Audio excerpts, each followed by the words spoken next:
July 1945. The war was nearly over, or so they told us. The USS Indianapolis had just finished the kind of job nobody talks about. A delivery whispered about in corridors, signed off by men with faces carved from stone. We didn't know what we carried. Didn't ask either. Orders were orders, and a sailor's curiosity sinks faster than a ship. I was a snipe, one of the boys who kept the belly of the beast breathing. Hot metal, oil-slick floors, pipes that sang louder than the radio. That was home. We were ghosts below deck, sweating through our shirts, smelling like diesel and steel. You learn rhythms down there. The steady heartbeat of the engines. The hiss of steam, the clang of a wrench. Sometimes, you forget the world exists beyond that metal skin. The chief used to say, "If she's humming, we're living." He was the kind of man who looked carved from the same bolts that held the ship together. We joke, curse, and work till our hands were more scarred than skin. But there was pride in it. Every sailor knows that hum is the sound of order, the ocean's heartbeat bowing to steel. Days blurred together. Powdered eggs in the morning. Sweat and grease by noon. Cigarettes and cheap jokes after dark. We were young, half boys, half men, pretending the war was somewhere far away. But that night, something felt different. The brass moved quiet. Too quiet. They spoke in whispers over maps and locked doors. Even the captain's face looked heavier than usual, like he'd seen something out there that didn't fit on any chart. One of the lookouts said he saw fish he couldn't name. Long pale shapes sliding under the hull, too deep for light, too slow for comfort. He laughed about it after, called them sea ghosts. But when he laughed, nobody else did. Superstition runs deep on a ship. One man keeps a coin in his pocket. Another ties a bit of rope around his wrist. We pretend we don't believe, but the ocean knows better. That evening, the sea turned calm as glass. No wind.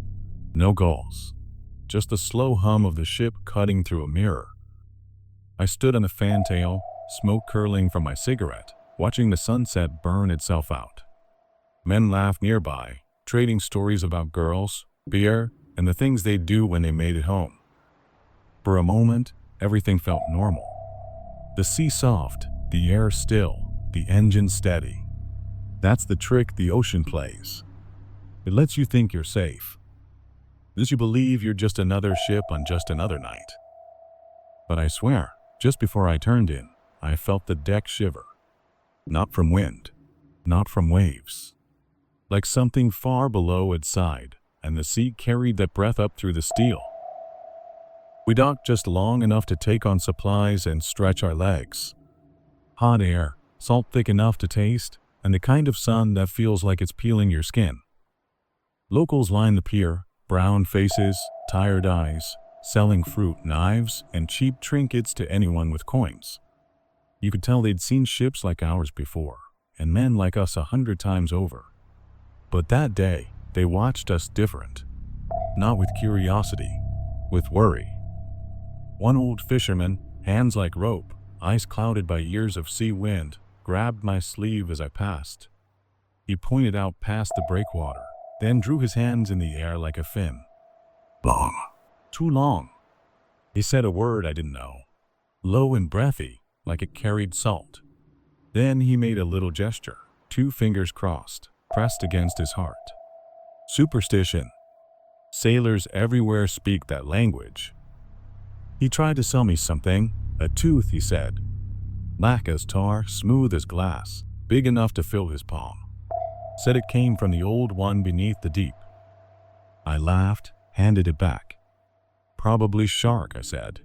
Probably fake. He shook his head, slow. Didn't argue. Just spat in the water and muttered something that made the hair on my neck stand up. Back on deck, the boys were already joking. Oki held up a charm, a little carved fishbone he'd bought for a few coins. Keeps the big ones off, he said, grinning through a cigarette. Someone asked, big ones like what? He winked. The kind that eat whales. We all laughed. The kind of laugh that comes quick, ends quicker. That night in the mess, someone brought it up again. A sailor from Boston swore he'd seen a tooth like that in a museum.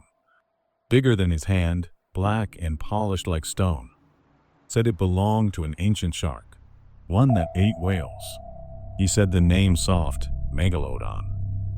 The way he said it made the room go still for a heartbeat. Then someone threw a crust of bread at him, called him a storyteller. We laughed again, louder this time, trying to drown out the silence that followed. But later, when the lights dimmed and the engines hummed, that word stuck in my head. Megalodon. Too big to be real, too old to still be breathing. And yet, the ocean felt different. Heavier, like it was listening. Oki hung his charm on the bulkhead before lights out. Fishbone with a slit carved like an eye. He kissed it for luck, grinning at me through the dark. "Watch me not get eaten," he said. I laughed, turned over in my bunk. But that grin and that word followed me into sleep. It shouldn't have, but it did. Days at sea have their own heartbeat. Engines thrum steady as a pulse, metal echoing like the inside of a drum. You start to move to it without knowing. Walk, breathe, even dream in rhythm with the ship. Morning came in the usual way, powdered eggs, black coffee that could strip paint, and the chief barking orders before most men's eyes were open. "Keep her breathing, boys," he'd growl. "Engines don't forgive lazy hands." We nod, pretending we weren't half dead from the heat. Below deck, it was a world of pipes and noise. Sweat hit metal, turned to steam. Wrenches clanged, bolts sang when they turned right. We passed tools like surgeons in a fire, precise, fast, half cursing, half laughing. Oki had a way of making everyone grin. He'd hum swing tunes, off-key but proud. Said if the ship ever sank, he'd just walk home. Nobody laughed at that one for long. Hierarchy ruled everything. Officers above, snipes below. But when the heat hit hard and the work got heavy, rank meant less than a steady hand. The captain rarely came down, but when he did, he made every man stand taller. Calm eyes, clean uniform, voice like an anchor in rough tide. He didn't need to shout. You just listened. Once, he came to the engine room. Looked over our work, nodded at Chief. "How's she running?" Chief wiped his hand, said, "She's breathing, sir." The captain smiled, a small, tired smile, and patted the steel bulkhead like it was a living thing. That's what I remember most. He treated the ship like a person. We all did. Afternoons brought drills. Fire. Flooding. Man overboard. You ran until your lungs burned, then ran again. Sweat poured down backs, mixed with grease and salt. But drills kept you sharp, kept your head clear. We believed we could handle anything. That night after chow, I sat by the radio. Static hissed through the speakers, a low whisper that came and went. Then the music cut out mid-note. Silence! A pop, a crackle, then nothing. Chief said, just interference. But the way he said it, quiet, almost under his breath, made my stomach tighten. When the ship settled into its night rhythm, I could still feel the hum under my boots. It had always been steady before, a familiar comfort, like a heartbeat you don't notice till it skips. But now, there was something off. A low tremor, faint but alive, running through the steel. It wasn't a wave, wasn't the engine. It felt like the sea had taken a deep breath. It started with a sound. Not loud at first. A dull thud like someone kicking the hull from outside. Then the world split open. The floor bucked. Metal screamed. Lights burst white, then red, then gone. Steam shot through the engine room like bullets. Someone yelled, "Hit! We're hit!" The words barely had time to form before the second blast came. That one felt like God had slammed a hammer straight through the deck. I hit the floor hard. Couldn't hear for a moment, just a deep ringing that filled the skull. The air turned to smoke and heat. Oil burned sweet and thick, choking the throat. Men stumbled, blind, grabbing for ladders, for air, for anything that wasn't on fire. Chief's voice cut through the chaos, rough, iron, unshakable. "Move, get topside, let's go." He shoved a man toward the ladder, then grabbed another by the collar. You don't think in moments like that. You just move. Steam scalded my arm. Didn't feel it till later. The heat was alive, crawling, biting, roaring through every open space. I reached for a wrench, not to fix anything, just to keep my hand from shaking. We pushed through corridors filled with smoke and sparks. Men yelled names. Some answered, some didn't. A body lay half in shadow, face unrecognizable.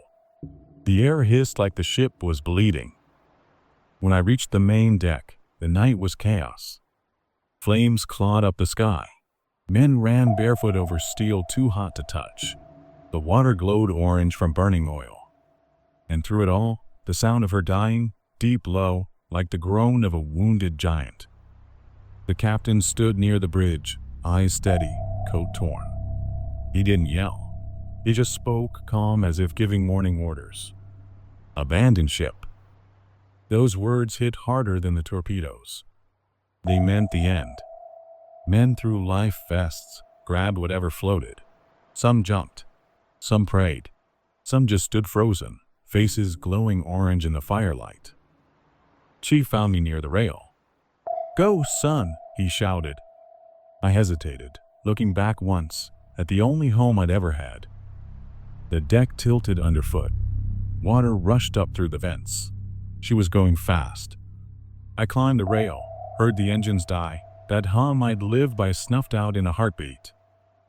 Then I jumped. The cold hit like a punch to the chest. Salt in the mouth, oil in the eyes. Screams, metal, fire, all blending into one endless roar. I kicked away from the wreckage, gasping, choking. Above me, the ship's silhouette loomed against the flames. She listed, bow lifting high like a dying animal.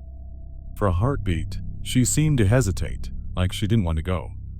Then she bowed once, slow, graceful, and went quiet. I floated there, staring at the black water swallowing her whole. The fire faded, the noise died, and only the sea remained. Silent. Patient. The sea went quiet after the fire. Too quiet. Just the slap of water against bodies and the hiss of oil burning on the surface. I kicked through debris, eyes stinging, lungs raw. Calls for help echoed in every direction, names half lost to the dark. Some answered. Most didn't. The ocean looked too calm for all the dying it was doing. Black water, slick with oil and blood, stretching farther than the world itself. Fires still burned where the ship had been, tiny orange stars fading one by one. And under it all, the silence, thick as smoke. I found Chief first. He was clinging to a crate, face black with soot, eyes open and clear. He looked at me, said nothing, just gave a short nod, like that was enough to mean we were still here. We gathered others, 20 maybe, 30 at most. Some with vests, some clinging to planks or drums. One man kept calling for his brother. Chief told him to save his breath. He didn't listen. By dawn, the sun came cruel and bright. The ocean glittered like broken glass. Men squinted, skin already peeling, lips cracked white. We tied ourselves together with ropes and belts, a human chain drifting nowhere. Chief called it the knot. Said we'd stay bigger that way, harder for the sharks to pick at. Sharks. They came before noon. Fins slicing through the water, lazy at first, then closer. They didn't rush us, just circled, patient, waiting.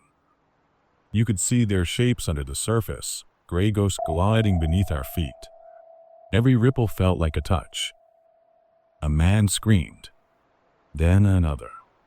Blood spread like ink in the water, slow and wide.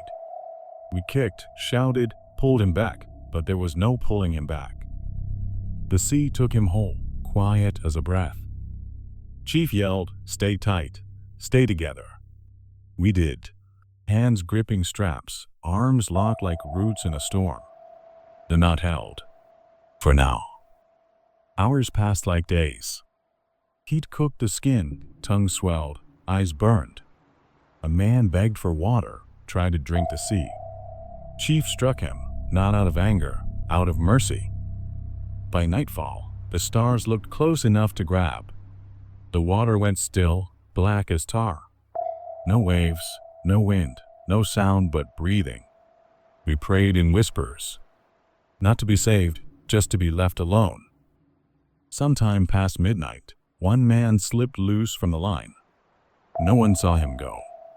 Just a splash, then silence. The sharks didn't wait long. By morning, the knot was smaller. By the second day, the sun had turned mean. It didn't shine, it burned. Men's skin blistered, lips split, eyes swollen to slits. We floated in silence, drifting with the current, nothing around but sky and death. The sharks were still there then. You could see the fins tracing lazy circles. Always close, never far. We'd gotten used to them, as much as you can get used to death pacing you. Then they were gone. No splash, no feeding, just gone. One moment, the fins cut the surface like blades. The next, the water went empty. At first, we thought maybe they'd moved off, found easier prey. But the quiet that followed didn't feel right. It wasn't peace. It was waiting. Chief noticed it too. He looked around, eyes narrow, jaw tight. He said, "Stay tight, boys. Something's off." His voice had no bark in it this time. Just warning. The sea moved once, a long, slow heave that lifted us all together. Not a wave, a pulse. Deep and low, like the ocean had a heartbeat. It rolled through my chest, through the planks we clung to, through bone and blood. Then it was gone. A few minutes later, something surfaced near the edge of the knot. At first, we thought it was debris, a life vest maybe. Then we saw the color. Pale, human. A body rolled belly up beside us. His name was Baker, or what was left of him. Half his torso was missing. Not chewed, not ragged. Clean. A single bite mark curved across his ribs, smooth as a scythe. Too big for a shark. Too neat for madness. Someone whispered, "White tips don't bite like that." Another said nothing, just crossed himself. Oki stared too long. Then he whispered the word we'd all been trying not to think. Megalodon. No one laughed this time. Even the air felt wrong. Hot, heavy, charged like before a storm that never comes. We watched the horizon, hoping for a ship, praying for a shadow that wasn't teeth. Then from somewhere far below, it came. A sound. Low, deep, endless. Not thunder. Not the engines of the dead ship. A groan, rising through the water like the earth itself had spoken. It crawled up through my bones. Every man heard it. Nobody said a word. We just floated there, staring into black water that suddenly felt alive. I told myself it was nothing. Just pressure, or nerves, or the sea playing tricks. But the truth sat heavy in my gut. Something big was down there. Something old. And it had finally noticed us. By the third night, we'd stopped talking about rescue. We just floated, faces cracked and peeling, eyes like glass marbles. The sea had turned from an enemy into a thing that simply watched. When you're adrift that long, time stops being hours or minutes. It becomes breathing, heartbeat, thirst. Every sound means something, every ripple, every whisper of current. And lately, the sea had started to breathe. You could feel it, the water rising, falling, like lungs under the surface. Slow, deep, steady. Not waves, not tide, just breathing. Some men started whispering prayers. Others argued in low, cracked voices. Oki tried to joke, said maybe the sea was just dreaming. Nobody laughed. Even he didn't smile long. We were all losing it in our own quiet ways. A man on the far side of the knot kept talking to someone who wasn't there. Said his mother was waiting on the shore. Said he could see her. He turned his head, smiled, and drifted off the line. No one reached for him. We watched him float away, slow, silent. The water didn't even move when he went under. Chief broke the silence. "Stay quiet," he said. "Don't splash, don't move more than you need to, it knows sound."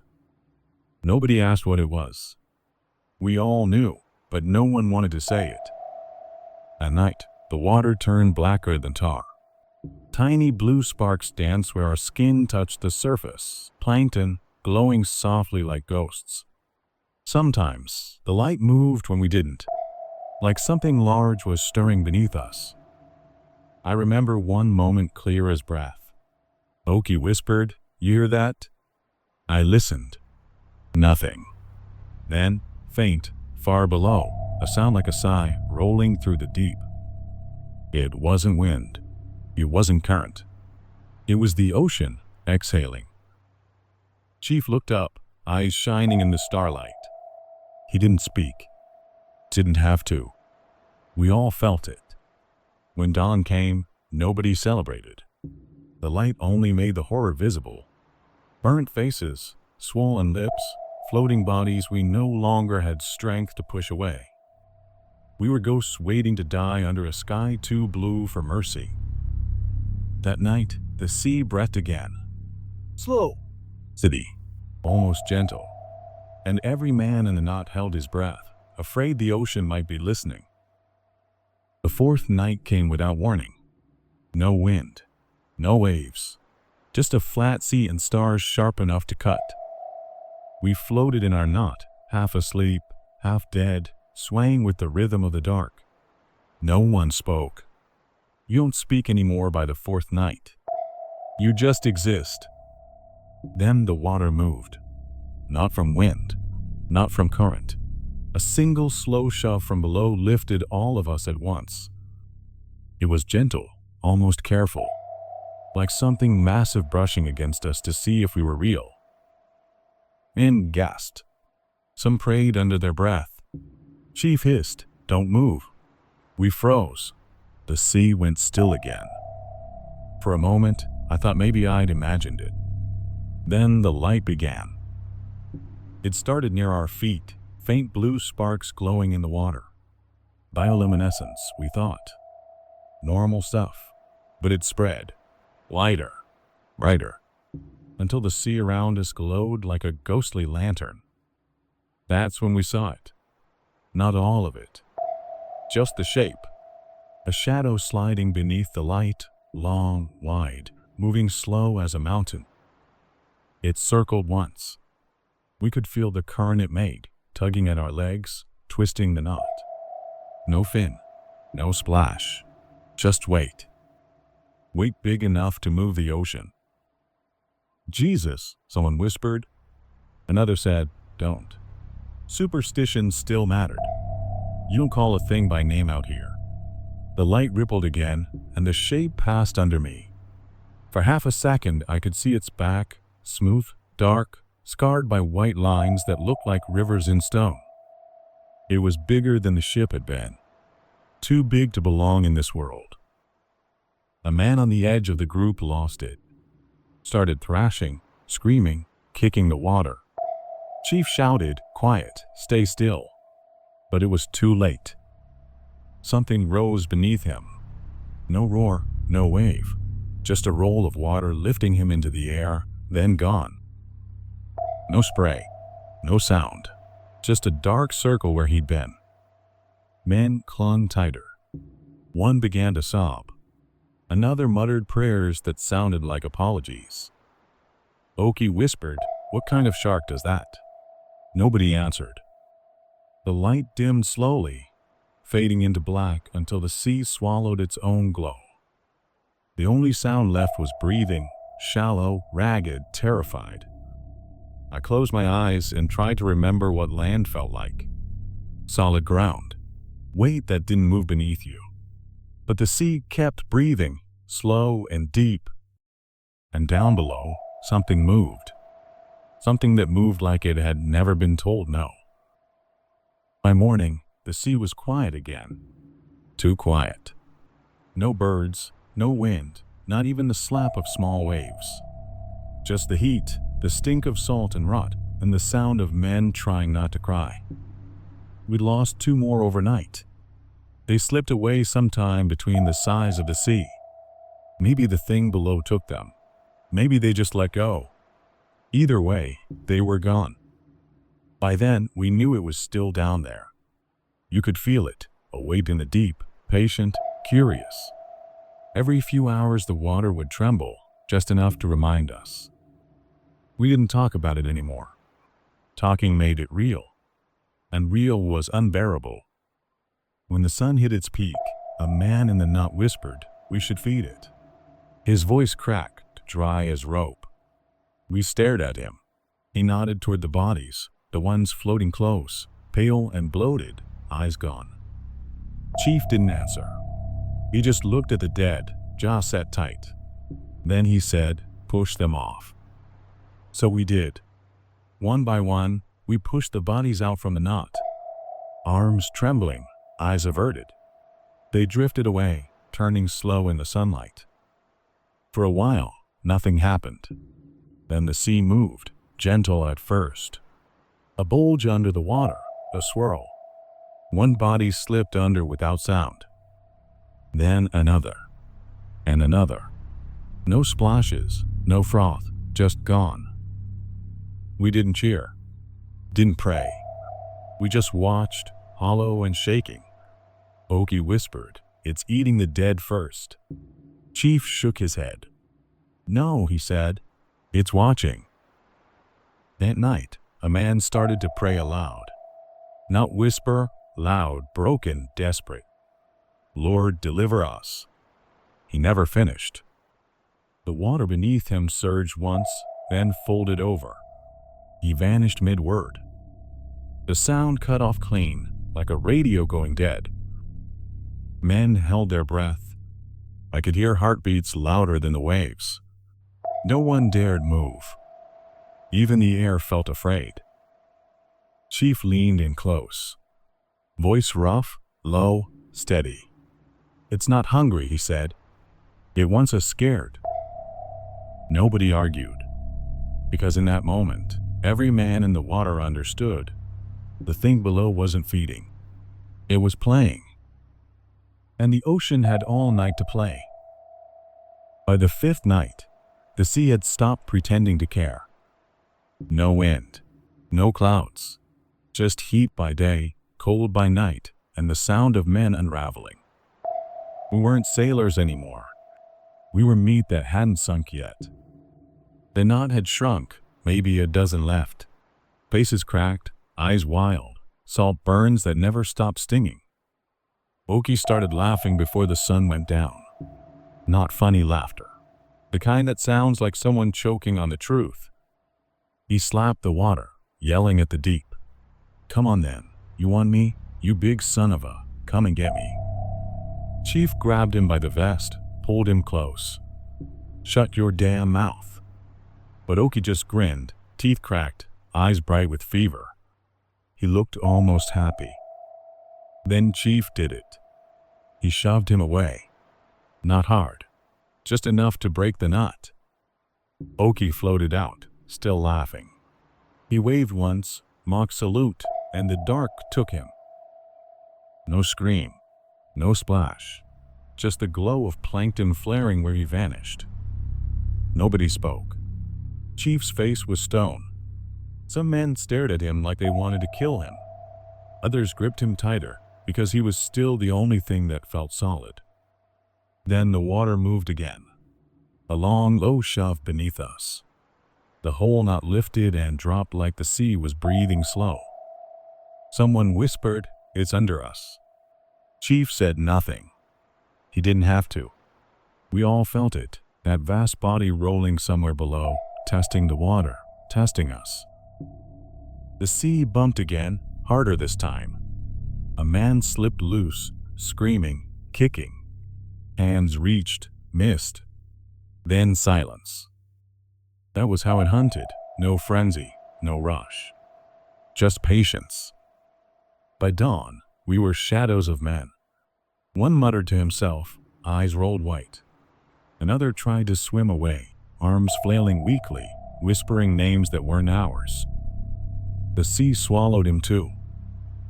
Chief stopped trying to lead. He just stared at the horizon, eyes empty. He'd seen too much death to yell at it anymore. That night, the sea breathed again. Slow, deep, almost gentle. And I remember thinking, maybe this is just what the ocean does. Maybe it remembers how to eat. We huddled together, hands locked, heads bowed. The water beneath us felt warm, alive. And when the next bump came, it wasn't gentle. It hit hard, like a slow god breathing.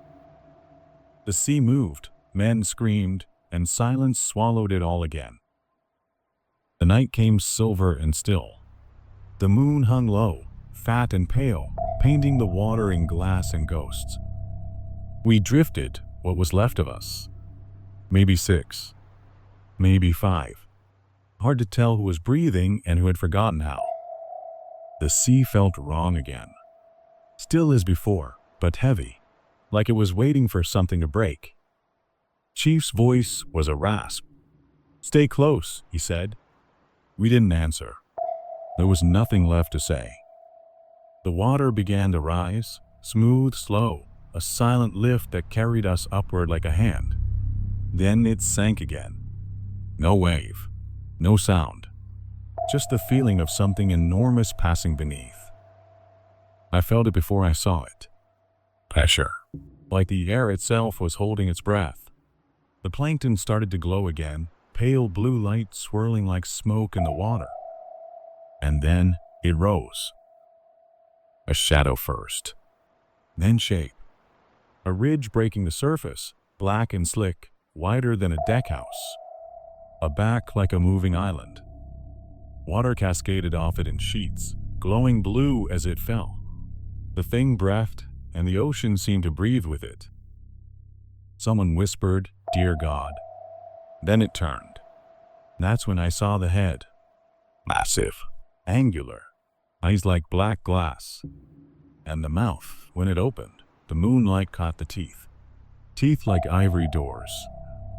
Rows and rows of them, white as bone, slick as marble. No roar, no splash. Just motion, slow, deliberate, inevitable. It came through the group like wind through grass. One moment, 6 men. The next, 3. I didn't even see them go. Just the water folding in, a rush of red spreading like ink. No screams, no struggle. It was too fast for pain. Chief shouted something, I couldn't hear it. The sound was gone. All I could hear was my heartbeat, slow and thick in my skull. The world had shrunk to that, heartbeat and breath and black water. The creature sank again, smooth as a ship diving into mist. The surface closed over it without a ripple. The light faded, and the water turned red and quiet. For a long time, none of us spoke. The sea didn't move. Even the stars seemed afraid to look down. When it was finally over, I realized I couldn't feel my hands. Couldn't feel anything at all. Just cold, and the weight of silence. That's how I knew we weren't survivors anymore. Just witnesses. Morning came like a mercy we didn't ask for. The sky pale and thin, the sea soft as glass. We floated in it, the few that were left. 4, maybe 5. Hard to count when faces blur and eyes won't stay open. Then we heard it, not the groan, not the deep voice of the sea.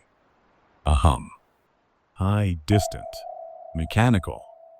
A plane. At first, I thought it was another hallucination. But Chief lifted his head, his eyes focused. He pointed, lips cracked, whispering, "It's real." We waved what we could, strips of cloth, bare arms, prayers. The plane banked, dipped, and woggled its wings. It saw us. I sobbed. Loud, broken, ugly. Chief smacked me across the face, not hard, just enough. "Save your strength," he said. Hours later, a rescue ship appeared on the horizon. Men in clean uniforms shouting orders, ropes dropping, hands reaching. They pulled us out one by one, rough but alive. The deck was solid beneath my knees. Real ground after endless water. It felt wrong, too steady. I remember the officer's face as he counted us. 30-something survivors. Out of hundreds. He wrote in a small notebook, voice flat. Torpedoes, sharks, exposure. Easy words. Neat words. Words that don't bleed. Chief sat beside me in the infirmary later. Bandages on his arms, eyes half shut. He leaned close, voice thin as smoke. "We weren't meant to see that," he said. Then he closed his eyes and didn't open them again. "They told us not to talk. Said the official story was enough. Sharks, heat, madness." We nodded. We saluted. We obeyed. But silence doesn't erase what the sea remembers. Years passed. I worked, drank, laughed when people told stories about monsters. Said fossils, legends, old sailor myths. Easier that way. But at night, when the world went still, I'd hear it again. That low groan under my ribs. That breath of the deep. Sometimes I wake sweating, tasting salt and oil. Sometimes I swear the bed moves, slow, like waves. And in that stillness, I know the truth we buried. The sea doesn't forget. It just waits. So if you ever find yourself out there, drifting on calm water, hearing that soft hum beneath your feet, don't lean over the rail. Don't look down. Because something old remembers the taste of us.